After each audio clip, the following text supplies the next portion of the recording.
And a good evening. Welcome out to Little Woodrose. Time now to talk Lamar University football with head coach Pete Rossomando as the now 19th ranked Lamar Cardinals.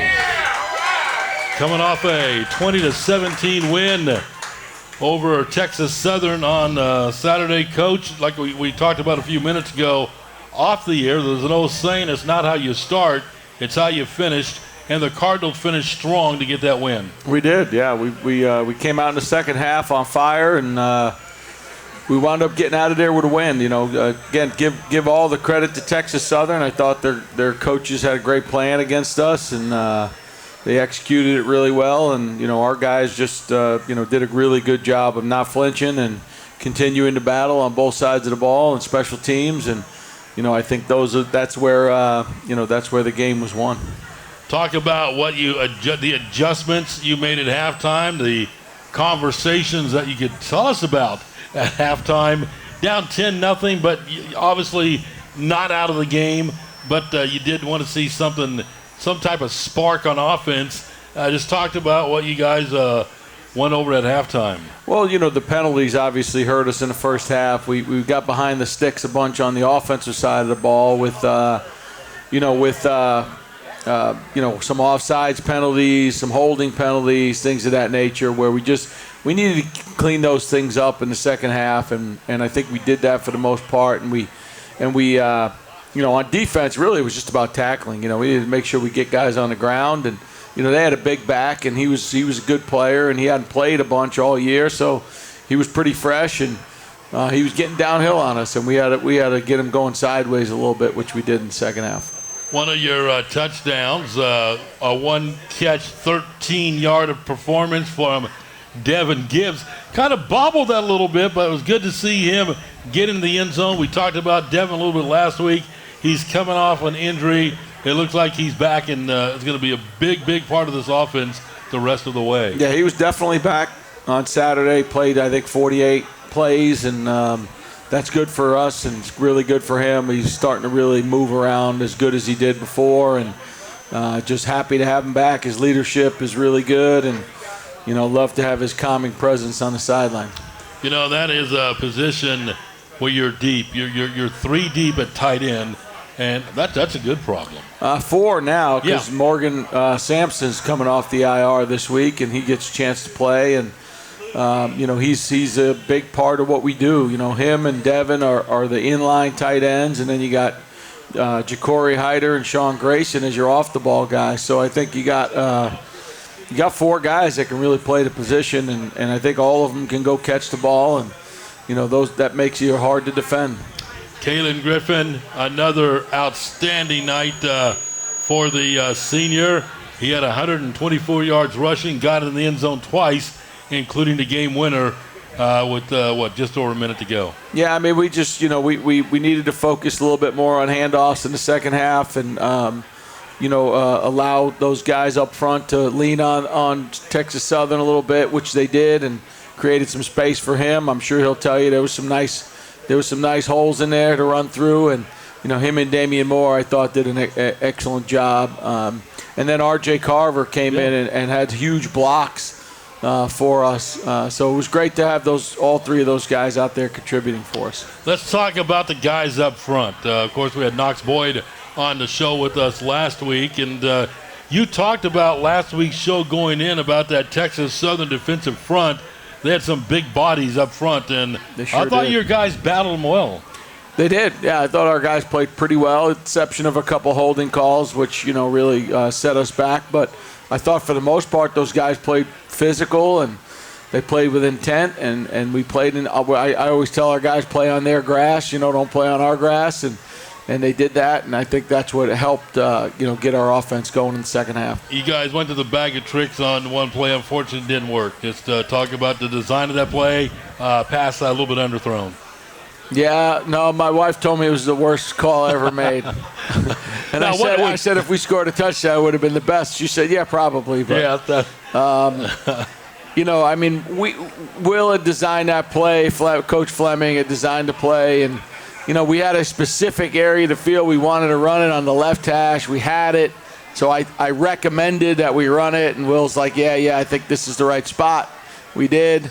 We just didn't do great. Listen, it was what it was. We took a shot, and that's the way it goes sometimes. And usually when you want to grab into that bag of tricks, as they call it, and go to that type of play, it follows a turnover, and they basically had just turned it over with a high snap over the field goal attempts. They did. Yeah, they did. That's just sometimes you just do that. You just take a shot, and didn't work out. But if it did, everybody would have loved the call. I still like the call. Jacoby Longino. Robert Coleman out due to an injury. Just talk about Jacoby's performance. Been a while since he played a full 4 quarters. Yeah, just to clarify, Robert was available.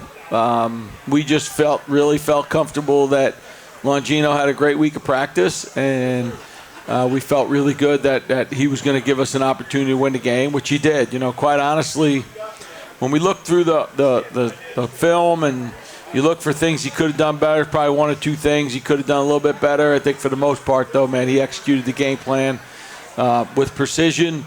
He made some big plays with his legs. He made some big throws when he needed to. And I think all that, equated into a win. Hey, as we mentioned, the Cardinals jumped from number 22 to number 19, in the FCS poll. In the other poll that does FCS, Lamar appears in that poll this week for the first time at number 25. Coming up on Saturday, work cut out for the Cardinals. They'll be taking on number 7 Central Arkansas up in Conway with that silly-looking field. But we'll talk about that a little bit later on. Again, we're still talking about that nice win over Texas Southern. That game on Saturday out at Provost Humphrey Stadium, 20-17. And we talked about the offensive side of things, Coach, during the first segment. Defensively, several guys stepped up. How about Ken Savannah? Double-digit tackles for you. Ken had number 15 out there for you. The Cardinals had 11 tackles. Yeah, he had a great, and I think he had 2 sacks. I think he's playing at a pretty high level right now. I think he'll tell you I want a little bit more from him. He's a fifth-year guy, transfer from University of Houston, and just really want to continue to have that guy lead our team because he's a great ambassador. He's a great young man, and I just keep wanting more from him. I tell him that every day, like bring it, and he just keeps responding. So, Bandit, Ty had 8 tackles. Someone else we talk about every week, Jalen Freeman. He too had 8 tackles. His nose is all around that football. It is, and I think Jay will tell you he missed a couple opportunities for big, huge plays. But man, he did play at a pretty high level and played real physical, and obviously gave us a really good chance to win the game. On the defensive side, who else would you give a star to? You say a gold star to for their performance on Saturday? I think Jamin Jackson played well up front. I think Caleb played well again. I think, but none of those guys I think would probably say he played their best game. But right. I think those guys, I think Coda Kennedy played really good. He made a huge impact on the game with a sack and a bunch of quarterback pressures and third down. So I think those guys are starting to play well. I think our safeties were involved in the run game a whole bunch, and Christian Pugh and Antorius Hambrick and DeJuan Lewis, those guys all factored into the run game as safeties.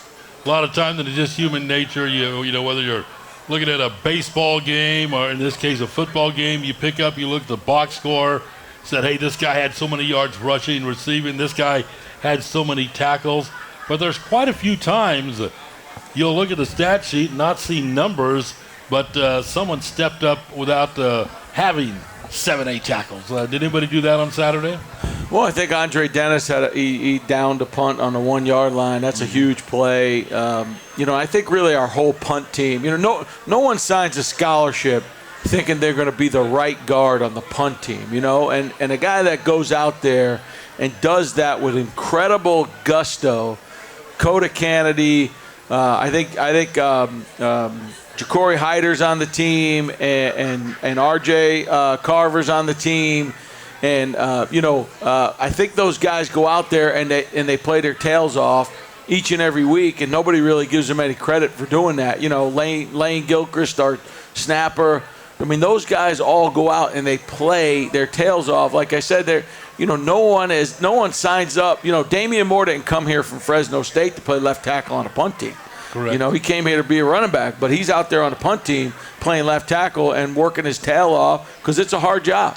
And I think those guys are the guys that really, to us, they mean the world to us because they're getting the job done, and they're getting it done at a pretty high level. You talk about a kid by the name, the kid R.J. Carver. This is a guy that's a running back, and he's down on the depth chart a little bit. He had a tackle on special teams. Mm-hmm. On your kickoff return team, he's in that first line. Of course, you got Xavier back deep, and the next line up, he's one of the two guys there.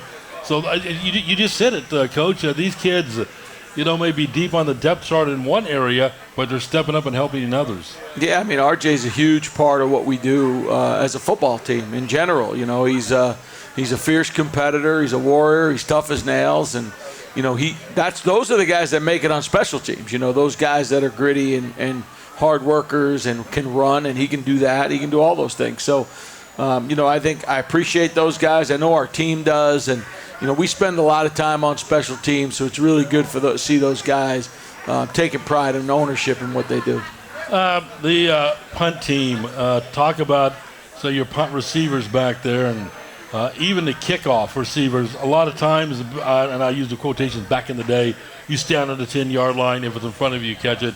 If it's behind you, you let it go. But a lot of times you see maybe a fair catch at the 8 or 9, or someone going back try to receive one inside the 5. What's your philosophy on special teams when it comes to the return team, especially on a punt? I think the philosophy depends on who you're playing. I think if you have a punter that is really good at checking the ball up inside the 5-yard line, like backspin on the ball, you probably want to catch that ball if it's on the 8-yard line, 9-yard line, because otherwise you're going to have the ball on the 2. So it saves you 6 yards, and I think that's where you win those hidden yard battles. But but most kickers at the SCS level, punters, you probably don't want to back up at the 10-yard line. I think that's kind of the unwritten rule. And then on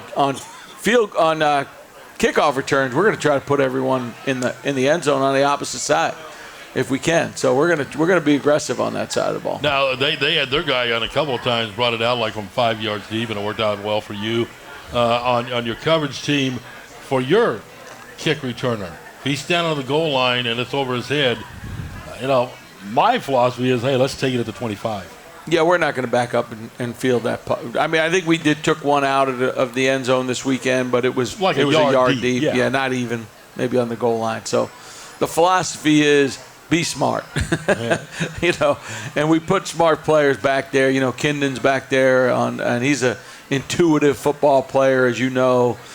So we put him back there on punts, and we put Xavier Coleman, who's an absolute perfectionist when it comes to football and studies and does all the things you want him to do. So he's going to make a good decision. Any players out there, I know you got your practice time, that will stick around after practice and do their own drills on the field. Do you see that quite often from any of your players? Yeah, and I say when your best leaders are your hardest workers, I think that says something about your football team. And Savon Ray is out there just about every day after practice working on something. Jalen Freeman, again, just about every day he's out there doing something to improve his game and the things that he needs to get better at. Xavier Coleman's another guy that will go out and even get some extra running in, so his conditioning is good. I think those guys, Gino and Rob Coleman, will stay out with Kinden and those guys and throw some timing routes and things. So those guys we have more guys staying out after practice than are going in. So, but some of those guys that are leaders, you'd love to see that. All right, going to put the final touches on the Texas Southern game before we get into our next break. The crowd, the biggest crowd of the year to this point. The student body, I liked what they showed us this past game, and just hopefully gets better each home game. But just talk about that home crowd on Saturday. Yeah, Lamar continues to impress. I think the community has come out, and I think that the students, are that to me, that is the most impressive thing for us as a football team, is when you gain the respect of the student body and they want to come out and cheer you on. I think that that always gives you a kind of a next level feeling. And when you look across the field and you see that student section filled up and they're cheering and they're getting on the opposing team, which is always great, because we see it at other places and we never give it to anyone else until this season. So we appreciate them. We want them out there more, of course, but we want to fill the stadium. We want to get every butt in the seat, and we want to make sure that's the hardest place in the Southland Conference to play. Well, next home game, mark it on your calendar, will be October 12th. Homecoming against SFA. That's after an off week next week and following a road trip to Central Arkansas. We are back at Little Woodrow's talking Lamar University football. Cardinals ranked number 19 in the country in the FCS stats. I guess it's a stats standings. Poll. Did I say standings? You said, stats standings. No, they're in the FCS poll and 25th in the coaches poll. So that's really good. We are joined by Athletic Director Jeff O'Malley. Jeff, thanks for stopping by. Thanks, Harold. Great to be here. Look at this crowd out here tonight. How about this crowd out here? Let's give them a hand. It is a great crowd. Awesome. Thanks for coming out. Let's talk about Lamar football a little bit. Really exciting right now with the Cardinals being nationally ranked in 2 different polls and just brighter future down the road. Our mood's a little bit better now than it was when we talked at halftime on Saturday night. We weren't too sure what was going to happen there, but it was a great ending to the game. The crowd was super excited, which was fantastic. We were, obviously on the right side of the score, which really helps. I did have my hand on the delay button when I was talking to you, by the way. No, you're always good. You're always good. We talked to Coach Rossomando a little bit at the tail end of that final segment. Just talk about the crowd that we had out there on Saturday. That was awesome. Yeah, it was great. It was over 8,000 people, which is the most since 2019, I believe, with the SFA crowd in 2019. So that was the most since then, and it was a great night at the gate, ticket-wise, sales-wise, and the crowd was into it.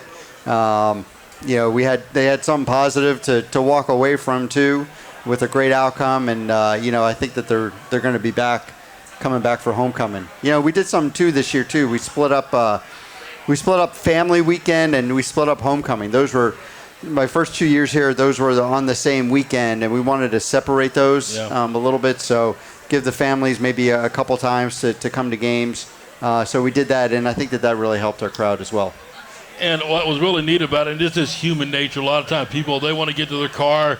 They don't want to wait in traffic. They want to get out of there in a hurry. Yeah. Everybody stayed until the end. Yeah. That's awesome. It was great. It was a funny story with that. I heard Coach Davis, Will Davis was coming back from a recruiting trip with a couple coaches, and they were in the car watching the game on the way back, and they had just pulled into the parking lot at Vincent Beck Stadium when it was that 4th and 3 we had, and they jumped off sides. And they jumped off sides, and they didn't see the flag. So, they figured the game was over. They shut it off, and Coach Davis didn't know we won till the next morning. Well, that serves him right. I know Coach Hatton texted me, said, "Hey, we're listening. We're driving back. Give us a shout-out," which I did. Yeah. And so they shut it off early. They shut it off early. Shame on them. I know. Shame on them.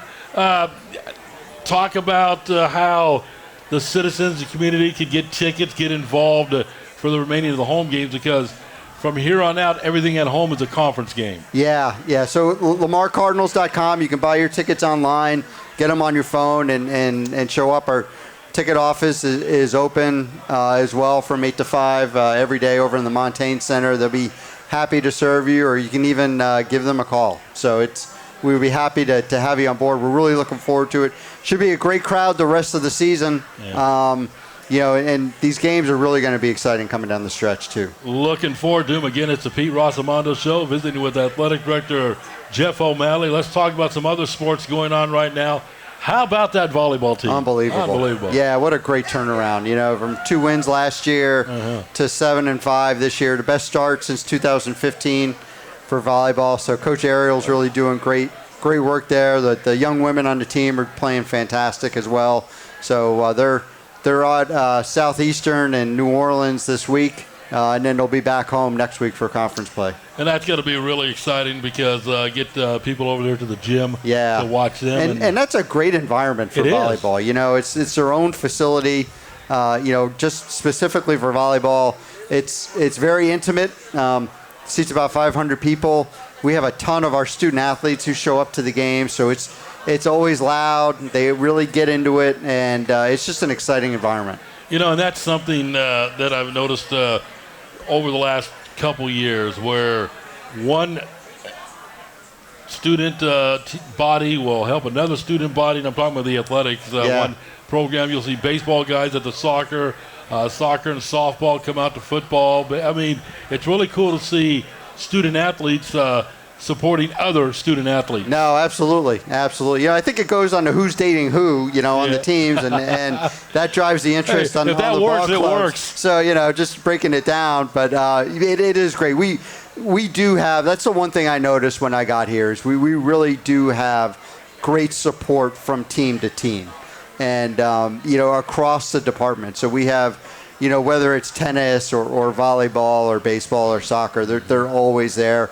Baseball does a great job lining up the trucks outside the fence there at soccer, but behind the goal, cheering on our soccer team, and love it. And it's reciprocated the other way too when the soccer team shows up for baseball and everybody else. But I mean, our coaches do a great job, getting our student athletes there. Our student athletes do a great job showing up and supporting one another. Well, let's talk about soccer a little bit. A little hiccup there in the conference play, but this group.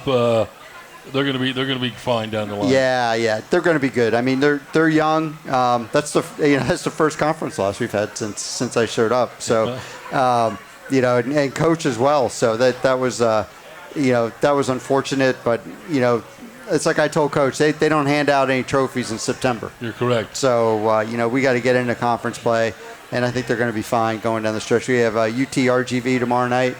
Over at the soccer field. And it should be 7 o'clock, so it should be a great game. Good way to spend a Thursday night. Absolutely. Going to be good weather. You're not in a hurricane, so we're going to be good. Thankfully. Yeah, no doubt. Absolutely. Knock on wood that would dodge one this year. What else is going on real quick here? Boy, it's just a ton going on, right? We got, obviously homecoming coming up, and that's the biggest thing we're focusing on. But all our sports are in action right now. Cross country's competing this weekend. Obviously soccer and volleyball. Fall ball for baseball and softball is kicking off here in the next week or two as well. Tennis and golf have been competing and going strong. So we got all the wheels in motion right now. All right, Jeff, thanks for stopping by. Harold, I appreciate it. Absolutely. Harold Mann along with Coach Pete Rossomando. We're back out of Littlewood Road. Real quick here, due to the off week coming up after Central Arkansas, we will not have a coach's show here next week. We're back in 2 weeks, so mark that down. We're not here next week. We're back in 2 weeks because of the off week following the game up in Conway, Arkansas. Coach, we just had Athletic Director Pete Ross.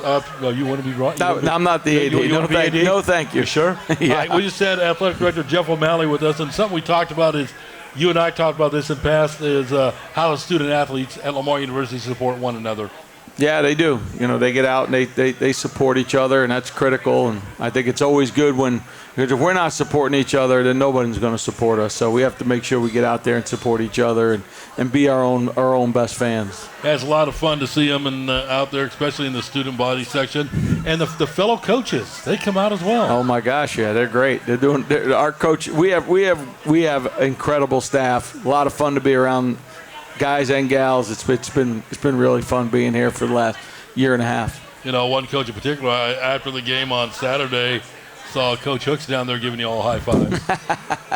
Yeah, old Amy Hooks, she can get after it for sure. Her and Coach McKinney, they love to cheer for some football now. It's fun to see them out there, and they love it. So. All right, let's talk a little about Saturday's opponent again. Number 7, Central Arkansas up in Conway. They come in with a 3-1 record. They opened up the season, with a loss against Arkansas State, then 3 wins in a row, kind of like the Cardinals. They beat Lindenwood, Austin P, and Arkansas Pine Bluff, and they have put some points on the board.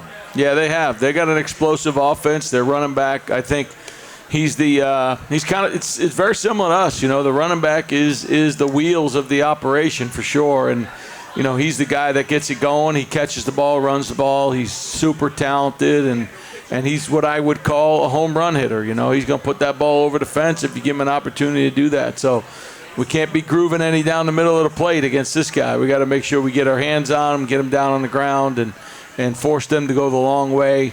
They got him. They got another big back, number 4, who's a really talented player. They got a quarterback from I think he's from Texas, and he's a heck of a accurate thrower, and really does a great job putting them in really good situations. So I see a lot of us in them. The way they play. We're gonna rely a lot on our running back, and our quarterback does a great job of operating our offense and putting us in good situations. And I think it's very, very similar types of offense. Yeah, you talked about them. Let's talk about them a little bit. Quarterback is Will McElwain. He has 5 touchdown passes on the year, a pick. He averages 213.5 yards a game. The running back you're talking about is Derek Powell. Very impressive numbers on this guy. You talked about him.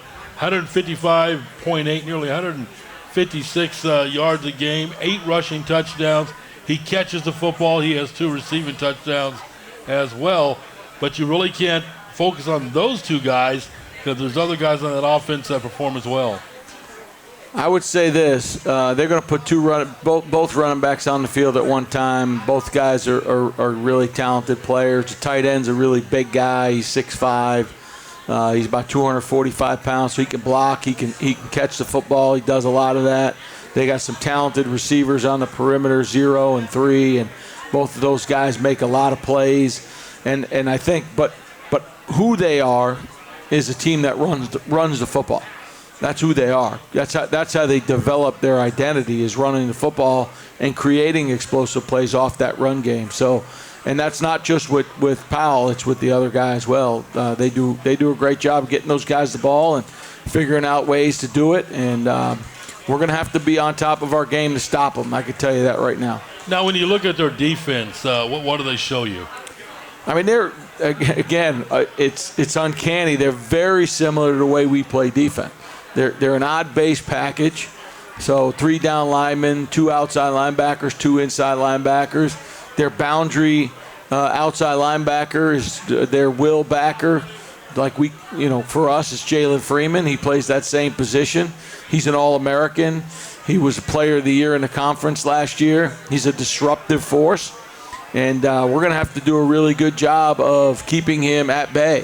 He's going to make plays. We know that. Like, he's just too explosive for him not to make plays, but we got to keep those big plays to a minimum, and we got to keep them off our quarterback somehow, and we'll figure out ways to do it. Obviously we're practicing a lot of those ways right now. Yeah, looking at their chart, their depth chart, they're pretty big up front defensively. They're big, yeah. I mean, their nose guard's a really good player. Again, very similar to our nose guard, very good player. And, I just think there's a lot of similarities between them and us. And, it's going to be, I would hope that it's going to be a heck of a battle where our guys will, I know one thing, our guys are going to play hard. I know that for sure. I don't know, we got to tackle. If we tackle, we'll have a chance. We'll be in the game in the fourth quarter. If we don't tackle, they'll be striking up their band a whole bunch. So we have to do a good job of tackling. Ever been to Conway, Arkansas? No, sir. Ever see that field? I did. Yeah, I love it. I was at University of New Haven when we brought the blue turf to New Haven. I love it. I think it's a great identity for the team. I think it's great for their school. It's cool for the guys to be on. It's cool, man. I think it's a great idea. I think they wear it well. They embrace it. I think that's really cool. Like I said, we did it at New Haven. We won a lot of games on that turf, and they're winning a lot of games on their turf. So kudos to them, and it's going to be exciting for us to go out there and play. And their conference situation, we're familiar with it because 2 years ago in the WAC, we were in that situation where they don't have enough teams to qualify. Are they still in that situation that the WAC was in, or do they now have enough teams? No, they got enough because they're playing their combined conference now called the United Conference with ASUN, Right. So that the WAC and ASUN have combined. Yeah, we did as that a conference 2 years ago. So yeah, they got enough teams. And because 2 years ago, I remember us playing Jacksonville State and Eastern Kentucky, and those were conference games. Yeah. Looking at, again, the long trip, you're going to break it up a little bit. You leave tomorrow evening, take half of the trip out of the way, then get up Saturday and go the rest of the way. Is that the game plan? No, we're going to go Friday morning. The rest of the way. We're leaving tomorrow night. Yeah. Oh, yeah, I'm an idiot. Yeah. We're going to drive halfway or a little bit more than halfway, do our walkthrough in the morning, and then head up the rest of the way and get to the hotel, relax, do some meetings.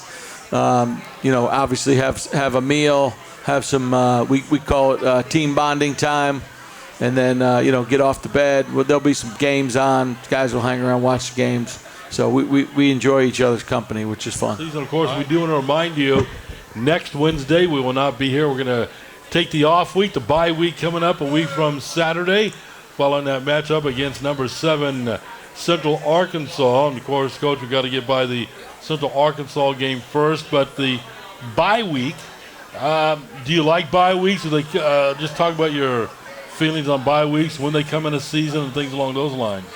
I like bye weeks. I think they're good. I think it could mess up the flow of a season sometimes, but I think it's always good to have one because I think it gives you an opportunity to rest your guys who are playing a lot of snaps, and it gives you an opportunity to sort of do some self-scout where you can look at how you're calling things on offense and defense, and how you're attacking different teams, so you can kind of readjust for that second half push.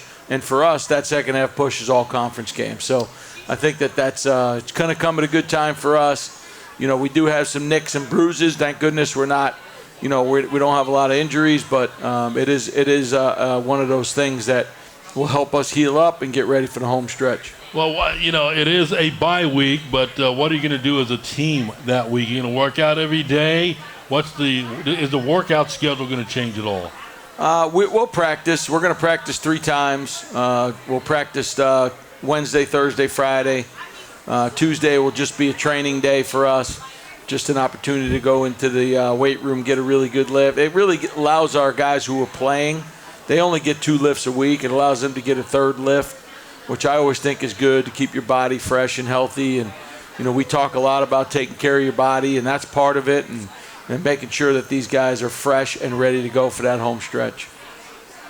We've talked about this in the past. Let's bring it back up, being you talked about the weightlifting, talk about your strength and conditioning coaches and how closely they work with different players, because I'm sure one player has a different lifting schedule or routine than another player. Yeah, I mean, our director of performance, football performance, is Coach Walker, who does an unbelievable job. I've known him since I was at Charlotte. Had an opportunity to work with him there, brought him here, and he's done an amazing job. He works with all of our players in not just physical development, but mental development and getting our guys tougher. It's part of our credo of our team is toughness, and Coach brings that every day to the weight room with discipline and accountability. That if you don't have it every day, you're just not going to be successful at it. And he makes sure he brings it every day for those guys. And his assistants, Coach Edmond and Coach Q, who's one of our assistant strength coaches. Those guys do an amazing job with our guys in there, and they're out on the practice field every day working with our guys, getting them flexible. They're out there just watching our guys perform and taking notes, and then we talk about it in staff meetings, and they're really doing a great job of evaluating how we practice as well. I mean, they have a big input on how we practice, and we use this Catapult GPS system to track loads and speeds and make sure that we're on the same page as far as how we train our guys. Let's talk about players' performance in the weight room. Who's the man? Who's that one, maybe not necessarily left the most weight, but maybe your hardest worker in that weight room? Well, I mean, Caleb Williams is a 700-pound squatter. That's a lot of that's a lot of iron. Peyton Christian, another defensive lineman, squats, close to 690 pounds.